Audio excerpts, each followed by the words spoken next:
Okay, once again, good morning to all of you. Today we are going to study the last topic of current electricity. सबसे last topic है और बहुत easy topic है current electricity का, that is combination of cells. Okay, combinations of cells पढ़ना है, यानी हमें जिस तरह से हमने कॉम्बिनेशन ऑफ रेसिस्टर्स पढ़ा है, आप लोगों ने तो नहीं पढ़ा है, ठीक है, आप लोगों ने कॉम्बिनेशन ऑफ रेसिस्टर्स नहीं पढ़ा है, बट उसी चीज़ को आप 10th क्लास में पढ़ के आए हैं. ठीक है, तो हम ये मानकर चल रहे हैं कि आपको वो आता है. ठीक, उसके फॉर्मूले हैं, डायरेक्टली अप्लाई करने हैं. ठीक है, जिस तरह से आपने कॉम्बिनेशन ऑफ कैपेसिटर्स किया है, वैसे ही यहाँ पर भी हमें कॉम्बिनेशन पढ़ना है सेल्स का. अब सेल्स जो है किस तरह से, सर्किट में बहुत सारे सेल्स भी जुड़े हो सकते हैं, अलग अलग वेज में जुड़े हो सकते हैं, उन्हीं का हमें कॉम्बिनेशन पढ़ना है. तो कॉम्बिनेशन की जब भी हम बात कर रहे हैं तो दो ही तरह के कॉम्बिनेशंस की हम बात करते हैं, एक तो पैरेलल कॉम्बिनेशन और दूसरा सीरीज कॉम्बिनेशन.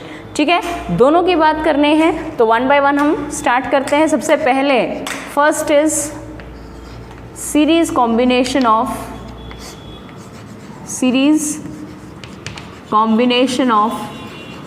सेल्स.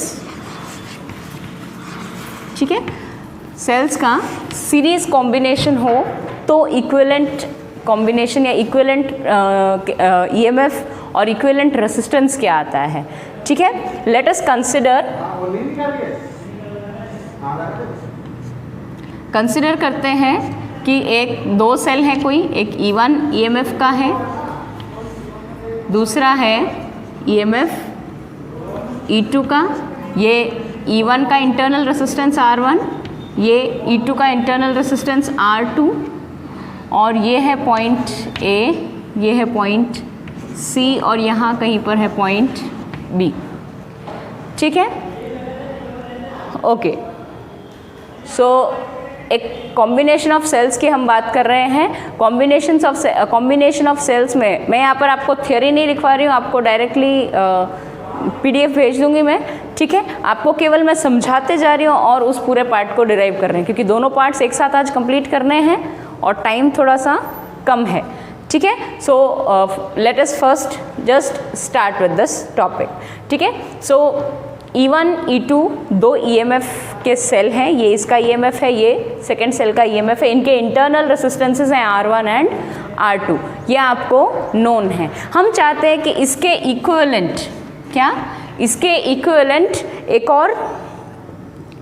एक नया कॉम्बिनेशन बना दें, यानी इन दोनों सेल्स के रिस्पेक्ट में इन दोनों सेल्स को हटाकर हम एक कोई सिंगल सेल लगा दें जिसका EMF इन दोनों के EMF के इक्विवेलेंट हो और उसका रेसिस्टेंस भी इन दोनों के इंटरनल रेसिस्टेंसेस के इक्विवेलेंट हो. यानी यूँ मान लीजिए कि ये पॉइंट A हो और ये पॉइंट C हो, तो इन्हीं दोनों पॉइंट्स के बीच का जो ये दो सेल्स का कॉम्बिनेशन है, इसको हम क्या कर दें, इसको हम सिंगल सेल में कन्वर्ट कर दें, और उस सेल का EMF जो होगा वो कितना मान लिया हमने कि E इक्विवेलेंट सेल हमने लगा दिया, जो कि जिसका EMF इन दोनों के EMF के बराबर है, और R इक्विवेलेंट भी हमने मान लिया कि जिसका इंटरनल रेसिस्टेंस इन दोनों, ये जो इंटरनल R इक्विवेलेंट है, ये इन दोनों के कॉम्बिनेशन के रेसिस्टेंस, इंटरनल रेसिस्टेंसेस के कॉम्बिनेशन के इक्विवेलेंट है. ठीक है, तो अब इसको समझने के लिए एक बात और, यहाँ पर सेल्स को मैंने कैसे लगाया है, ये सीरीज कॉम्बिनेशन है, इसमें मैंने नेगेटिव टर्मिनल को दूसरे सेल के पॉजिटिव टर्मिनल के साथ कनेक्ट किया है. ठीक, इसको उल्टा भी कर सकते हैं, उसकी बात हम लास्ट में करेंगे. ठीक, इस सीरीज कॉम्बिनेशन के एंड में. ठीक, अब इस सेल को कंसिडर करते हैं. ठीक है, potential at point A, potential at point A, इसको हम कह रहे हैं VA. ठीक, और potential at point B will be equal to कितना होगा, मान लेते हैं ये है V एट B. ठीक है, क्या करना है, अच्छा इसको सॉल्व करने के लिए आप कोई भी मेथड इस्तेमाल कर सकते हैं, जैसे किरचॉफ लॉ भी हम यूज़ कर सकते हैं. उसके अलावा हमने जो फॉर्मूला निकाला है किसका, terminal voltage of a cell, उससे भी हम निकाल सकते हैं. ठीक है, तो यहाँ पर मैं दोनों ही बात एक साथ बता देती हूँ. ठीक है, देखो हम ये हमारा पाथ, ये हमारा कॉम्बिनेशन, इसमें मान लेते हैं कि दोनों के पॉजिटिव टर्मिनल से आई करंट निकल रहा है, ठीक है। अब हमने हमारा पाथ कंसिडर कर लिया, फॉर एग्जांपल दिस साइड हम हमारा पाथ कंसिडर कर लेते हैं ये इस डायरेक्शन में। हालांकि हम कहते हैं कि क्लोज लूप होना चाहिए, तो यहाँ पर क्लोज लूप नहीं है, लेकिन हम केवल पोटेंशियल डिफरेंस फाइंड आउट करेंगे, ठीक है। तो अब यहाँ पर point potential VA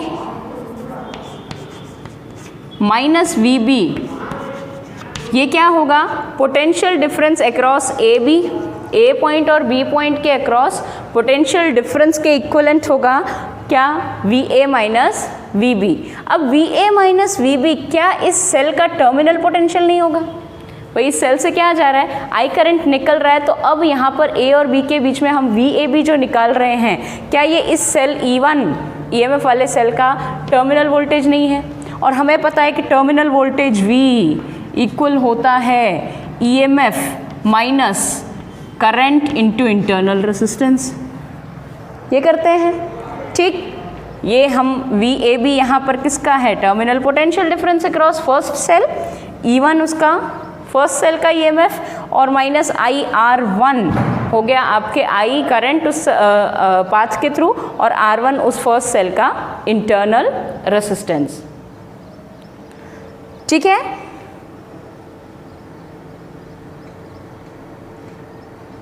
is everything clear बच्चों?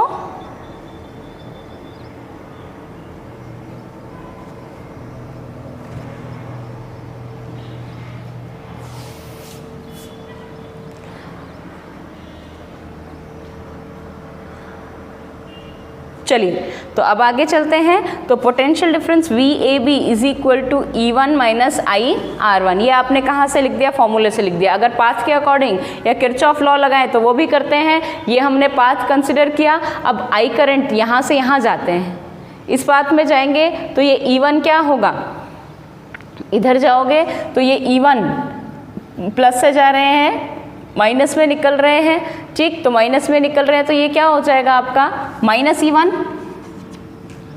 ठीक। अब इसके अक्रॉस देखेंगे तो I इधर जा रहा है और हमारा पाथ इधर है, ऑपोजिट है, तो plus I into R1 will be equal to, यहाँ पर पोटेंशियल डिफरेंस क्या है, पोटेंशियल क्या है A, यहाँ पर पोटेंशियल डिफरेंस क्या है या पोटेंशियल क्या है B, वो किसके इक्वल हो जाएगा, VA माइनस VB के। या सिंपली इसको मैं ऐसे लिख सकती हूँ कि इस पॉइंट पर potential VA minus E1 plus IR1, और यहाँ पर पोटेंशियल क्या है VB इक्वल टू, और ऑब्वियस सी बात है यहाँ पर पोटेंशियल लो होगा तो ये हो जाएगा माइनस VB, ठीक, इक्वल टू 0, ठीक। या सिंपली आप ये भी कह सकते हो कि इन दोनों के अक्रॉस जो पोटेंशियल डिफरेंस होगा VA माइनस VB वो किसके इक्वल होगा, इन दोनों को उधर ले जाओगे तो E1 प्लस या E1 माइनस IR1 हो जाएगा, ठीक है।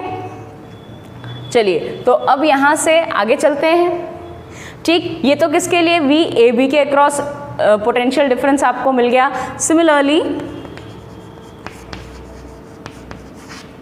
सिमिलरली हम क्या कह सकते हैं, potential difference between B and C will be equal to potential across B minus potential across C, इसके इक्वलेंट कह देंगे,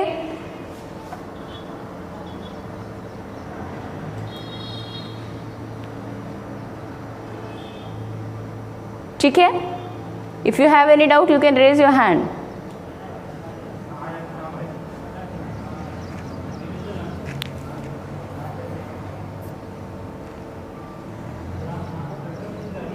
ओके चलते हैं आगे। VBC is equal to VB minus VC। अब इसकी वैल्यू किसके इक्वल होगी, ये इसकी वैल्यू हम निकालें तो potential difference across B and C point VBC will be equal to, अब VBC क्या हो जाएगा, क्या टर्मिनल पोटेंशियल नहीं है B इस सेल E2 का, ठीक। E2 का टर्मिनल पोटेंशियल है तो उसको मैं लिख सकती हूँ E2 माइनस IR2, वही मेथड है, ठीक। या यहाँ से ऐसे भी कह सकते हो कि अब इस पूरे पाथ का लिखो तो भी लिख सकते हो इकट्ठा, ठीक। लेकिन हम 1 बाय 1 सॉल्व कर रहे हैं तो E2 minus IR2 is equal to VBC, ठीक। Now potential difference across point A and C, A और सी पॉइंट के across potential difference find out करें तो क्या वो ये नहीं होगा? यहां तक नोट कर लिया? फटाफट नोट कर लीजिए बच्चों।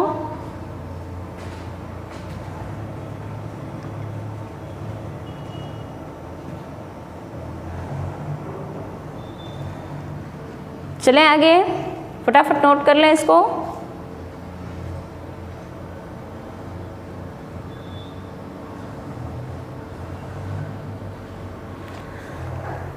ठीक है, अब तो potential difference across point A and C, A और सी पॉइंट के अक्रॉस पोटेंशियल डिफरेंस क्या मिलेगा? V A C will be equal to V across A minus V B plus V B minus V A, sorry V C, यही आएगा भाई। We A सी को मैं क्या लिख सकती हूँ? V A minus V C, potential at point C, ये लिख सकते हैं।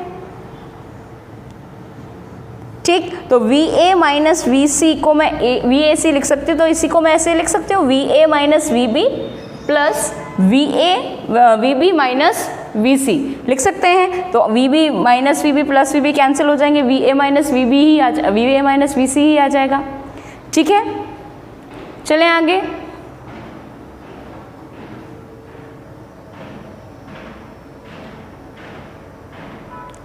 चलें आगे, चलिए तो अब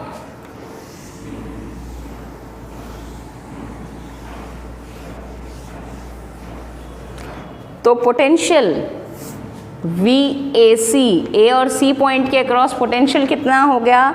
तो वो हो गया V A minus V B कितना है? वी ए बी के बराबर, और वो कितना है? E one minus I R one. ठीक, इसमें से हमें ऐड करना है plus V A B V B C कितना है? E two minus I R two, ये है। ठीक, अब इन दोनों की वैल्यू हमने सब्स्टिट्यूट कर दी सिंपली। ठीक, क्लियर? चलें आगे।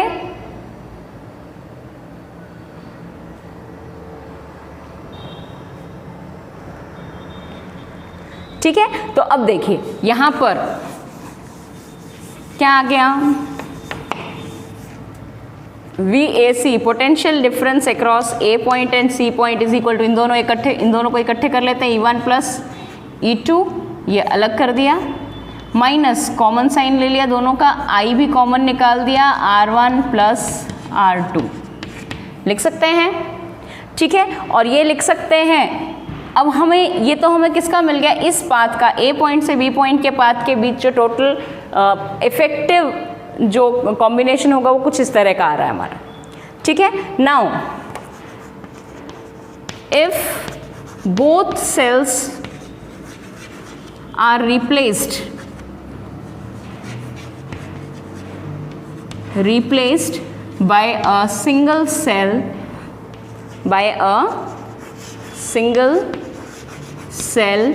of EMF E equivalent and internal resistance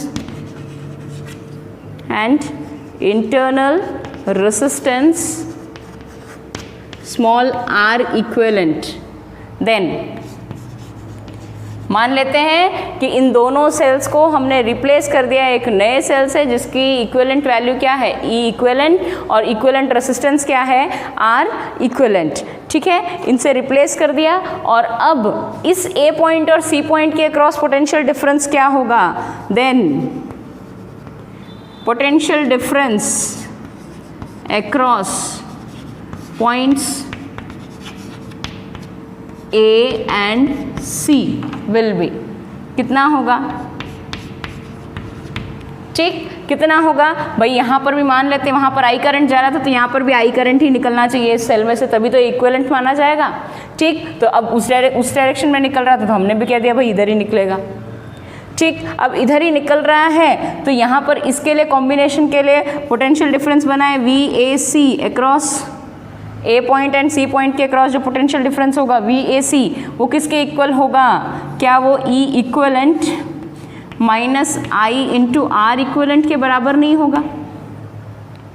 भाई अब ये जो नया इक्विवेलेंट सेल आ गया इसका टर्मिनल पोटेंशियल डिफरेंस है, और इसका टर्मिनल पोटेंशियल डिफरेंस क्या होगा? इसका टर्मिनल पोटेंशियल डिफरेंस होगा E equivalent minus I into R equivalent. ठीक है, ये होगा। तो ये हो गई आपकी इक्वेशन फर्स्ट, जहाँ पर आपने पहले वाले सर्किट से VAC निकाला था। ये हो गया आपका इक्वेशन नंबर सेकेंड, जहाँ पर आपने इक्विवेलेंट सर्किट बना दिया और वहाँ से आप क्या निकाल रहे हैं? वहाँ से आप क्या निकाल रहे हैं? इक्विवेलेंट या VAC निकाल रहे हैं। अब क्योंकि दोनों उन्हीं दो पॉइंट्स के बीच का इक्विवेलेंट पोटेंशियल डिफरेंस है, उन्हीं दोनों पॉइंट्स के बीच का है ना, तो 1 और 2 को अगर हम कंपेयर करें, व्हाट कैन वी से? लिख लीजिए फटाफट इसको।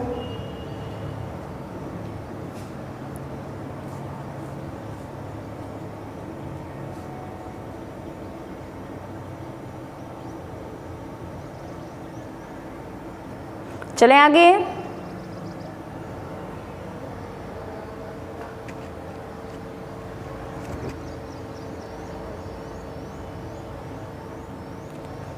चलें आगे। चलिए मैं इक्वेशन नंबर 1 और 2 छोड़ रही हूँ, बाकी सब रब कर रही हूँ। फटाफट लिख लीजिए। चलिए तो इक्वेशन नंबर 1 और 2 को छोड़ देते हैं, बाकी सब रब कर देते हैं। अब 1 और 2 को अगर कंपेयर करो, इसको और इसको कंपेयर करो भाई, यहाँ पर भी आई करंट है, यहाँ पर भी आई करंट है। यहाँ पर E की जगह पर क्या है? E1 प्लस E2, यहाँ E की जगह पर E इक्विवेलेंट, यहाँ R1 प्लस R2, यहाँ R इक्विवेलेंट। अब इन दोनों को कंपेयर करें, मैं ये यहाँ लिख रही हूँ ना, VAC इज इक्वल टू, या सिंपली यहाँ लिखते हैं VAC equal to E equivalent minus IR equivalent. ये हो गई आपकी इक्वेशन सेकेंड। ठीक है, अब यहाँ पर इन दोनों को कंपेयर करें। कंपेयरिंग इक्वेशंस 1 एंड 2, इक्वेशन 1 और 2 को कंपेयर करें तो E इक्विवेलेंट क्या आ गया आपके पास? ये आ गया E1 प्लस E2, और R इक्विवेलेंट क्या आ गया? R इक्विवेलेंट आ गया R1 प्लस R2। ठीक, तो ये भी समझ लो भाई R1 और R2 तो यहाँ सीरीज में है, सीरीज में तो सीधे सीधे जुड़ जाएंगे, सीधे सीधे जुड़ जाएंगे, यानी सीरीज कॉम्बिनेशन में R1 plus R2 plus R3 इस तरह से होता है। तो R इक्विवेलेंट तो क्या हो जाएगा? जो सीरीज कॉम्बिनेशन का होता है वही। ठीक, EMF की वैल्यू क्या हो जाएगी? अगर सेल्स इस तरह से जुड़े हैं, E1 और E2 इस तरह से जुड़े हैं, तो वहाँ पर उनका एक का पॉजिटिव टर्मिनल दूसरे के नेगेटिव के साथ जुड़ा हुआ है, तो उस कंडीशन में, इस कंडीशन में क्या होगा? नेट EMF आपको मिलेगा या इक्विवेलेंट EMF आपको मिलेगा E1 प्लस E2। क्लियर? ठीक, चलें आगे। चलिए नोट कर लिया, फटाफट नोट कर लीजिए, तब इससे आगे चलते हैं। फिर अब हम थोड़ा सा चेंज करेंगे इसको। ठीक, चलें आगे। चलिए इरेज कर दें, हटा दें। चलिए देखिए, जब सेल्स को हमने सीधे सीधे जोड़ा हुआ था, कैसे? Positive negative, positive negative, positive negative, positive negative, इस तरह से जोड़ रखे थे। तब जब सारे एक जैसे ऐसे लगे हुए हैं तो कोई दिक्कत नहीं है, सबके EMFs को ऐड कर दो, क्योंकि सबके पॉजिटिव एक ही डायरेक्शन में, और सारे के सारे भाई ये इधर करंट देगा, ये भी इधर करंट देगा, ये भी इधर करंट देगा, ये भी इधर करंट देगा, सबका करंट ऐड हो जाएगा। ठीक, और सर्किट का एक सर्टेन करंट आपको मिल जाएगा। लेकिन अगर इनमें से एक भी सेल उल्टा लगा दिया, क्या कर दिया? एक भी सेल उल्टा लगा दिया, तो अब ये तो इधर देगा, बाकी सारे इधर दे रहे हैं करंट। क्या कर रहे हैं? ये भी करंट इधर दे रहा है, ये भी करंट इधर दे रहा है, ये भी करंट इधर दे रहा है, और ये करंट दे रहा है उधर, माइनस करेगा कुछ। ठीक, तो अब उस कंडीशन में क्या करना है? तो दो सेल्स से ही बता रहे हैं आपको। अब यहाँ पर E इक्विवेलेंट क्या आ जाएगा आपके पास? E इक्विवेलेंट आ जाएगा आपके पास E1 माइनस E2, या तो ये आएगा if E1 is greater than E2। अगर आपके पास E1 ग्रेटर है E2 से, तो आपके पास E1 माइनस E2 आएगा। ठीक, और करंट की डायरेक्शन जो बड़ा है उसी की डायरेक्शन में रहेगी। करंट की डायरेक्शन कहाँ रहेगी? जो EMF बड़ा है उसकी तरफ से करंट निकलेगा। भाई अब तुम कंफ्यूज हो सकते हो कि यहाँ पर करंट इस डायरेक्शन में निकलेगा इस E1 सेल से, या फिर इस डायरेक्शन में निकलेगा इस E2 सेल से।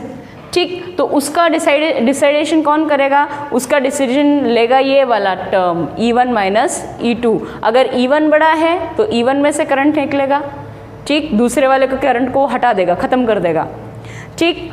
और अगर E2 बड़ा है तो E2 माइनस E1 निकलेगा। नेट इक्विवेलेंट EMF कितना आ जाएगा? E2 माइनस E1, ठीक। क्योंकि हम करंट की डायरेक्शन यही रख रहे हैं तो आप इसको यही पढ़ेंगे, E2 minus E1 minus E2, ठीक, क्लियर। और अगर मान लो यहाँ पर हम ये कह दें कि इस करंट की डायरेक्शन बदल कर इधर कर दें, तो फिर हम कह सकते हैं कि वो E2 माइनस E1 होगा। वो कन्वीनियंटली आप यूज़ कर लेंगे, ठीक। अब R इक्विवेलेंट में कोई चेंज होगा नहीं, रेसिस्टेंसेस को तो चाहे आप उल्टा लगाओ सीधा लगाओ, पॉजिटिव नेगेटिव तो होता नहीं है उनका कुछ, तो वो क्या करेंगे? वो तो ऐसे कैसे सीरीज़ में जुड़ जाएंगे। तो R इक्विवेलेंट क्या रहेगा? सेम R1 प्लस R2, ठीक है। हाँ बोलो बेटा।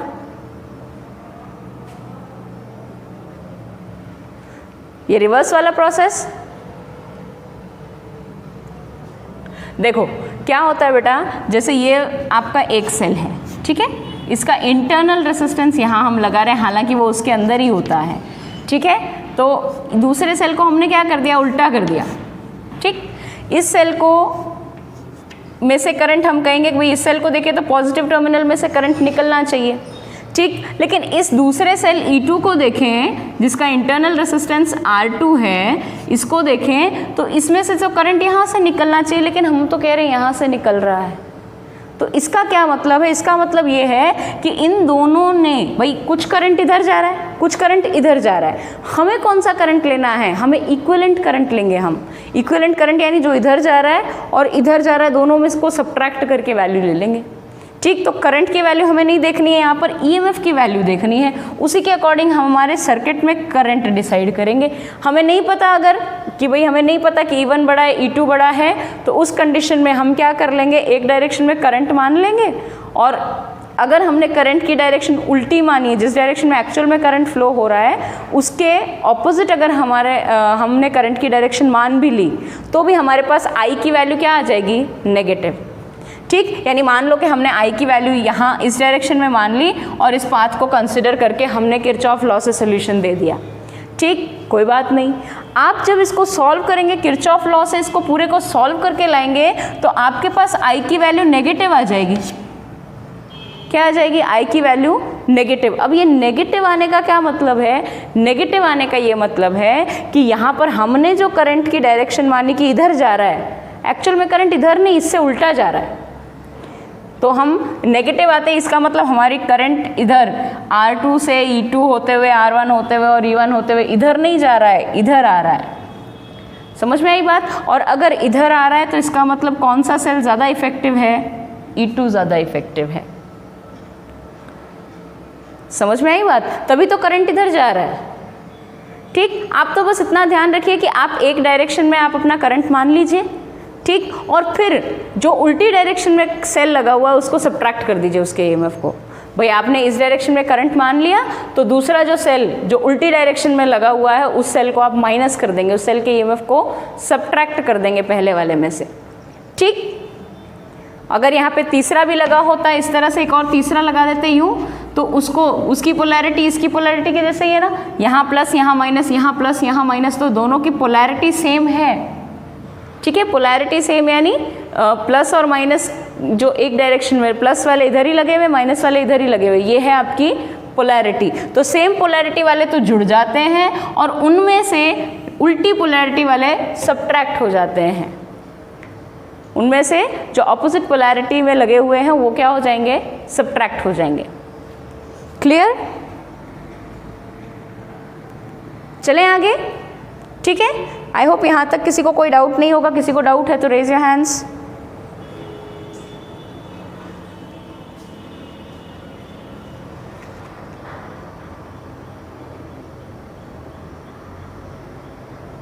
चलें आगे।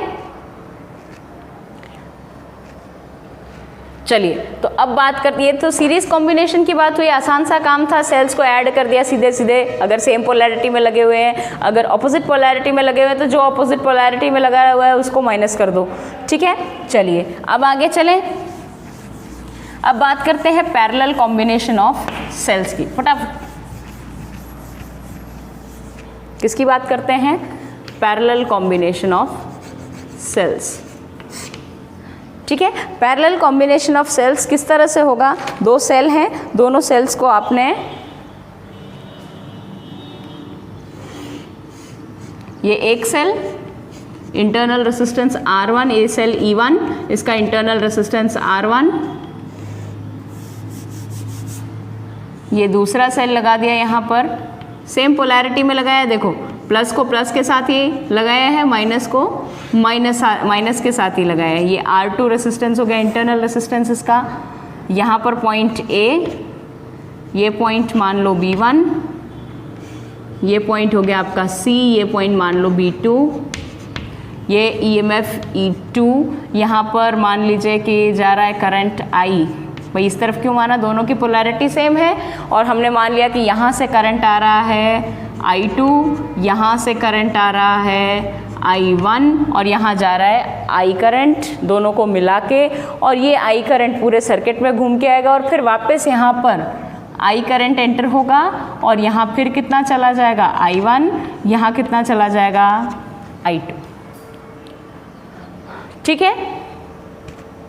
चले जाएंगे, चलें आगे।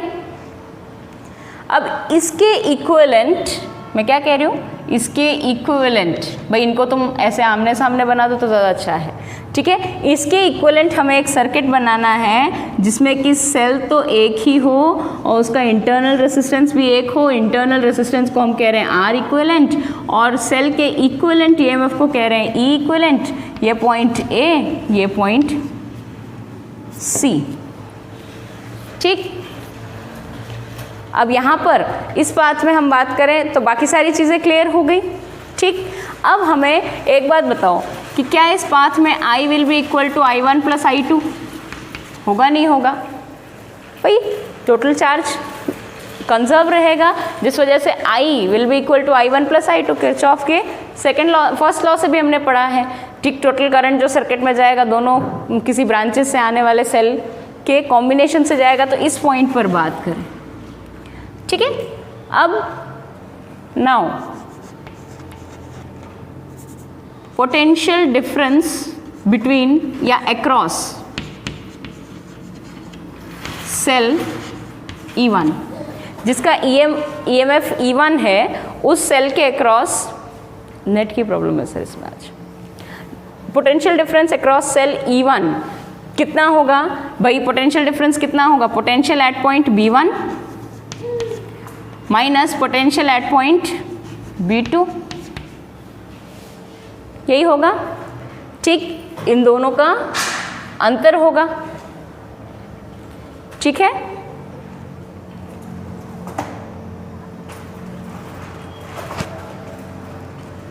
ठीक, तो अब यहाँ पर इस पॉइंट पर हम पोटेंशियल डिफरेंस हमें मिल गया इसके अक्रॉस, या सिंपली मैं कह दूं कि B1 और B2 के अक्रॉस पोटेंशियल डिफरेंस कितना होगा? इस सेल का जो टर्मिनल पोटेंशियल होगा वही होगा, ठीक। तो उसको मैं कह सकती हूँ क्या?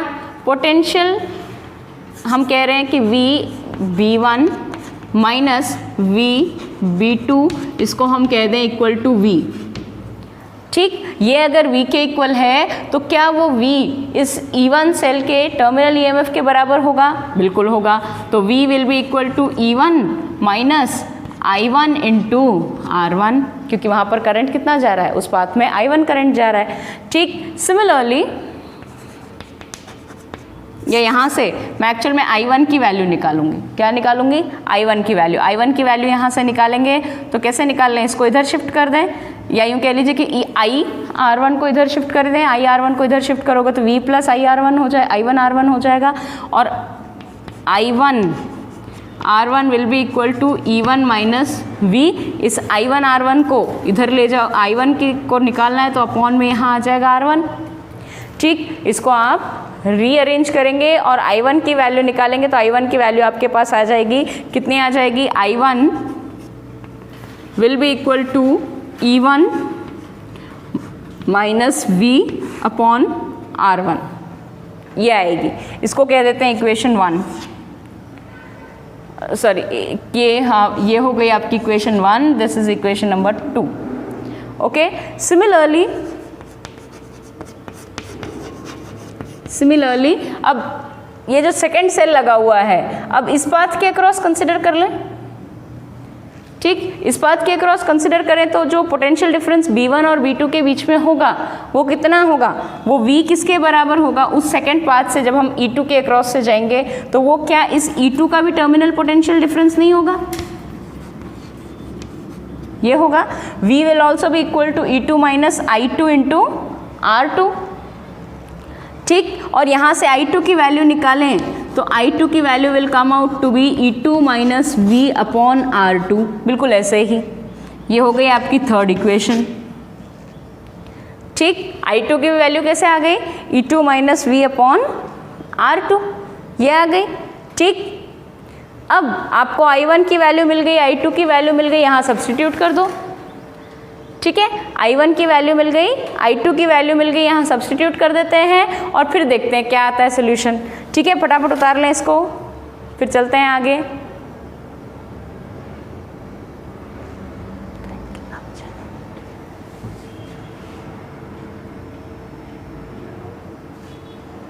Light of.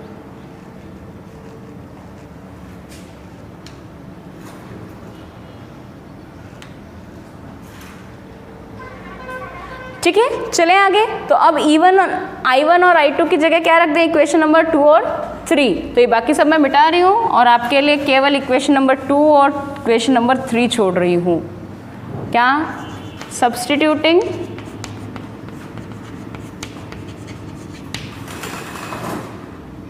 Value of I1 and I2 in equation 3। Third equation में I1 और I2 की वैल्यू सब्सटीट्यूट करें तो ये मैं मिटा नहीं रही हूँ, यहाँ पर लिख रही हूँ सीधे सीधे। I will be equal to, I किसके इक्वल होगा, I1 कितना है, E1 minus V over R1 plus I2 कितना है, E2 minus V over R2, ये आएगा। ठीक, या इसको थोड़ा सा और रीअरेंज कर लें। ठीक है,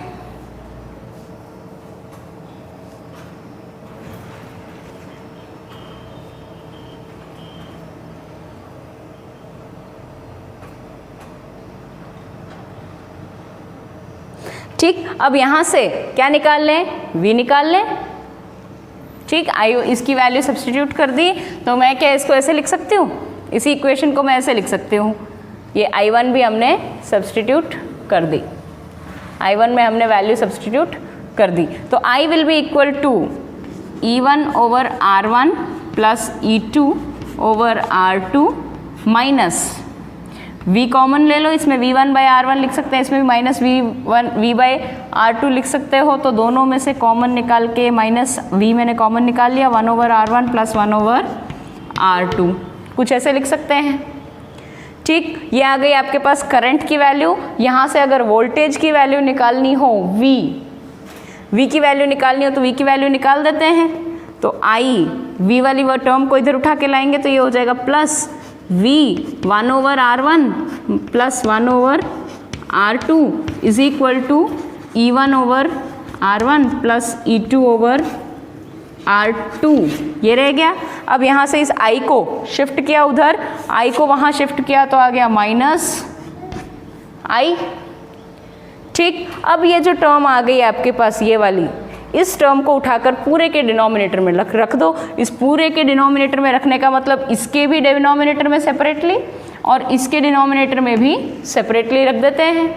ठीक, और दोनों को सॉल्व कर देते हैं। फटाफट लिख लीजिए यहाँ तक, फिर आगे बात करते हैं।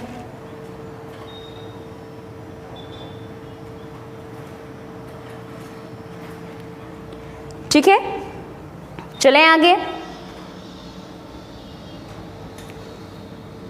तो दोनों के डिनोमिनेटर में लिख लेंगे तो V किसके इक्वल आ जाएगा, V will be equal to, V किसके इक्वल आ जाएगा, यहाँ इसको सॉल्व कर दो। इसको सॉल्व करोगे तो E1 R2 plus E2 R1 divided by R1 R2।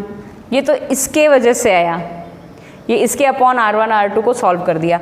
इसको उठा के नीचे रखना है तो पूरे के डिनोमिनेटर में एक काम करते हैं, इसको ऊपर ही लिखते हैं, आप यहाँ तक लिख लीजिए पहले। चलें आगे, ठीक है। अब देखिए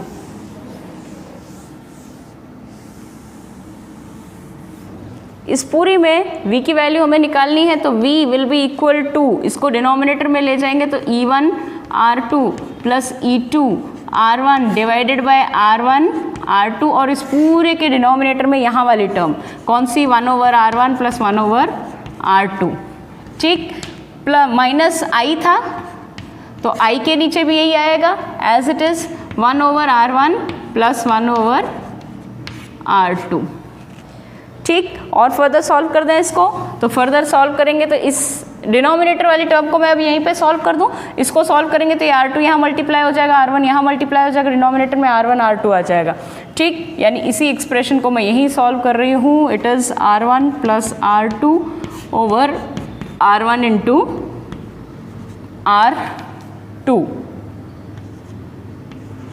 r1 इंटू r2, यहाँ पर भी कुछ ऐसा ही आएगा, r1 plus r2 over r1 r2 ये आएगा। ये तो क्या हो जाएगा, इसके साथ मल्टीप्लाई हो जाएगा तो r1 r2 न्यूमरेटर में और r1 प्लस r2 डिनोमिनेटर में, ठीक। इसको सॉल्व करें तो ये और ये कैंसिल हो जाएंगे, ठीक। रह जाएगा क्या, रह जाएगा ये e1 r2 plus e2 r1 over r1 plus r2 minus i into r1 r2 over r1 plus r2, ये आ जाएगा। ये आपके पास आ गया potential difference between points A and C कह लीजिए, चाहे B और B1 और B2 के बीच का कह लीजिए, एक ही बात, ठीक, क्योंकि बाकी तो कनेक्टिंग वायर्स हैं। अब इस पूरे को हमने रिप्लेस कर दिया विद अ सिंगल सेल जिसका इक्विवेलेंट ईएमएफ है ई इक्विवेलेंट, और उसके अक्रॉस भी टोटल करंट जा रहा है I, ठीक। Now replacing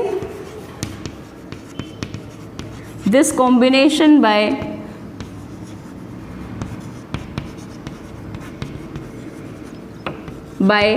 a cell of EMF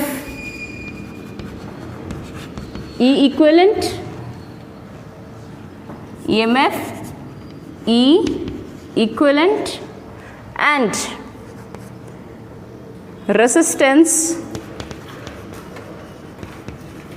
R equivalent, ठीक। तो अब उससे रिप्लेस कर दिया तो अब हमारे पास क्या आ जाएगा, उसको रिप्लेस करने के बाद तो potential V will be equal to, किसके इक्वल टू आएगा यहाँ पर, E equivalent minus I R equivalent, तो लिख दीजिए E equivalent minus I R equivalent, ठीक। अब इसको और इसको कंपेयर करें तो क्या मिल रहा है, देखो इसको और इसको कंपेयर करें तो आपको मिल रहा है E1 R2 plus E2 R1 over R1 plus R2, ये पूरी टर्म E इक्वलेंट के इक्वलेंट आएगी और ये वाली टर्म R इक्वलेंट के इक्वलेंट आएगी, ठीक। तो इसको कह दें इक्वेशन 1, इसको कह दें इक्वेशन नंबर, नहीं इसमें तो 1 और 2 हो गई थी ना आपके पास, 3 भी हो गई थी, तो ये हो गई आपकी 4th इक्वेशन, ये हो गई आपकी 5th इक्वेशन, ठीक।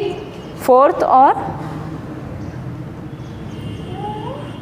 5th इक्वेशन को कंपेयर करेंगे तो फटाफट ये लिख सकते हैं, E इक्वलेंट किसके इक्वल लिख देंगे, इसके इक्वलेंट, और R इक्वलेंट किसके इक्वलेंट लिख देंगे, इसके इक्वलेंट, ठीक है। तो लिख देते हैं, लिख लीजिए फटाफट, फिर लिखते हैं 2-4 मिनट का। बच्चों हो सकता है मीटिंग एंड हो जाए, 2-1 मिनट का आप वीडियो के लास्ट 5 मिनट्स चेक कर लेना बेटा, है ना। चलें आगे, चलिए तो कंपेयरिंग, व्हाट कैन वी से, कंपेयरिंग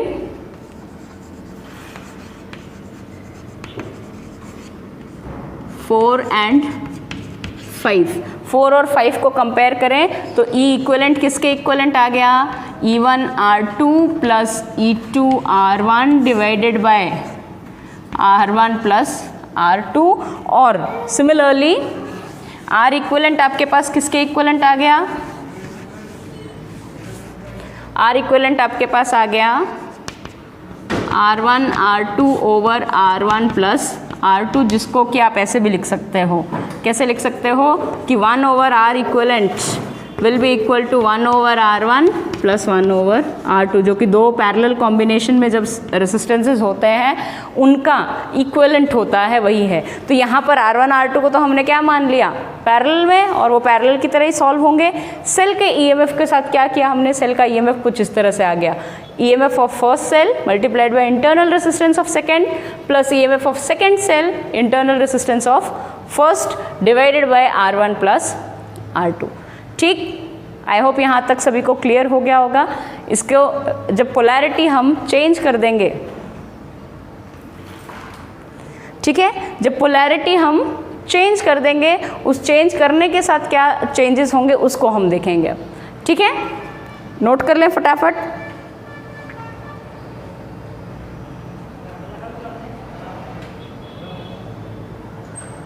चलें आगे, चलिए।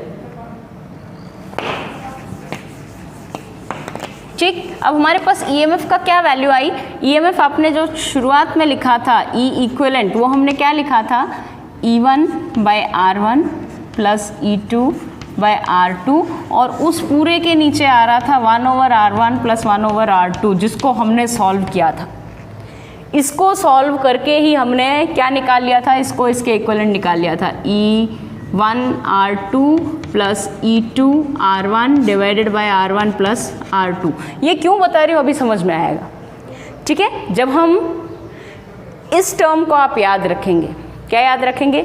ये वाली चीज़ ध्यान रखेंगे कि E1 by R1 plus E2 by R2 divide में टोटल रेसिस्टेंस, ये आपके दिमाग में होना चाहिए जब पोलैरिटी चेंज होगी। ठीक, अब पोलैरिटी चेंज कर देते हैं। देखिए, मान लो E2 की पोलैरिटी चेंज कर देते हैं। क्या कर दिया? ये नेगेटिव, ये पॉजिटिव, ये पोलैरिटी चेंज कर दी। ठीक, पोलैरिटी चेंज कर दी, तो अब यहाँ इस पाथ में चेंज क्या होगा? किस पर चेंज पड़ेगा? इफेक्ट किस पर पड़ेगा भाई? इस E2 पर। हम जैसे ही E2 की पोलैरिटी चेंज कर देंगे, तो यहाँ पर जो हम प्लस E2 लिख रहे हैं, क्योंकि हम जब इक्वेशन बनाएंगे तो अब क्या लिखेंगे? Minus E2 minus IR2 equal to V, ये आ जाएगी अब, क्योंकि इसकी भी पोलैरिटी क्या हो गई? चेंज हो गई। तो यहाँ पर जो चेंज होगा वो किस में होगा? केवल E2 में। यानी जैसे ही आप पोलैरिटी चेंज कर देंगे, तो यही फॉर्मूला, यानी जब यही फॉर्मूला, ये अगर ये जनरल फॉर्मूला आ गया बच्चों, एक बात और, ये जनरल फॉर्मूला आया है। अगर n सेल्स ऐसे लगे हों तो E1 by R1 plus E2 by R2 plus E3 by R3 plus E4 by R4 plus E5 by R5, इस तरह से बहुत सारे, divided by 1 over R1 plus 1 over R2 plus 1 over R3 plus 1 over R4, इस तरह से आप कर लेंगे। ठीक, और अगर पोलैरिटी चेंज हो जाती है, E2 को हम चेंज कर देते हैं, चेंजेस पोलैरिटी, तो E2 कन्वर्ट हो जाएगा माइनस E2 में, और यही एक्सप्रेशन क्या आ जाएगी आपके पास? इक्विवेलेंट क्या आ जाएगा? E1 over R1 minus E2 over R2 divided by 1 over R1 plus 1 over R2। समझ में आई बात? इस रेसिस्टेंस पर कोई इफेक्ट नहीं पड़ेगा, रेसिस्टेंस प्लस या माइनस नहीं होगा। इफेक्ट किस पर पड़ेगा? EMF पर, क्योंकि EMF की पोलैरिटी आपने चेंज करी है तो वहाँ से कन्वर्ट हो जाएगा। ठीक, अब मान लो यहाँ पर बहुत सारे सेल्स लगे हैं, उनमें से n उल्टा दिए जाएं या n रिवर्स कर दिए जाएं, तो ऑफकोर्स सी बात है कि n रिवर्स कर देंगे तो जो आप रिवर्स करेंगे, उल्टे करेंगे, उनको तो आप माइनस साइन के साथ आगे जोड़ते जाएंगे, और जो सेम पोलैरिटी में जुड़े हुए हैं उनको आप प्लस साइन के साथ जोड़ते जाएंगे, और डिनोमिनेटर में क्या रहेगा? सभी के इंटरनल रेसिस्टेंसेस के रेसिप्रोकल को आप सम कर देंगे। क्लियर? तो आई होप यहाँ तक सभी को क्लियर हो गया होगा। इससे रिलेटेड कुछ न्यूमेरिकल्स आप करें, और फिर उसको हम कुछ डाउट्स आए तो आप बिल्कुल शेयर करें, ताकि हम उनको भी सॉल्व कर सकें। Clear? So with this, the current electricity chapter is over for you. Okay.